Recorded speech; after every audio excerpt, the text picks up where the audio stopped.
एक उपाय देते तुम्हाला, चंद्राचा उपाय. रवीचा उपाय मी दिला होता की सकाळीच रवीला ज्वल व्हायचा. तर चंद्राचा उपाय काय आहे, म्हणजे मन अशांत होत असेल, भावना प्रधान होत असेल, इमोशनल होत असेल थोडंसं, कधी कधी बऱ्यापैकी चंद्र स्ट्रॉंग असलं तरी ह्या गोष्टी होतात. कधी कधी चंद्र जसं फिरतो अडीच घर आणि मग कुठेतरी चुकीच्या जागी जाऊन बसला की चुकीच्या ग्रहावर बसला की आपली ते 2-3 दिवस आपले खराब जातात. अशा वेळी आहे ना, शक्यतो चंद्राच्या प्रकाशात एक राऊंड मारा गच्चीवरती रात्री झोपायच्या अगोदर, किंवा दूध, थंडगार दूध आहे ना फ्रीज मधलं, चंद्राच्या उजेडाखाली ठेवा. एक 10 मिनिटं छान असा चंद्राचा उजेड त्याच्यात पडू दे, ते प्या. त्याच्यात साखर मध आवडत असेल तर, आणि मग शांतपणे झोपा.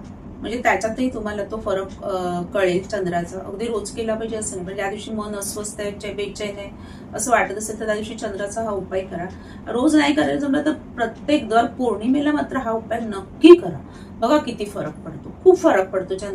चंद्राशी रिलेटेड जे पण तुमचे प्रॉब्लेम आहेत ते सॉल्व्ह होतील. असेच माझे व्हिडिओ बघत जा, लाईक करा, शेअर करा, कमेंट करा, मित्रपरिवारांना शेअर करा, आणि तुम्हाला अजून काय आवडत असेल ते कमेंट्समध्ये सांगा. नक्की देण्याचे प्रयत्न करेन. धन्यवाद.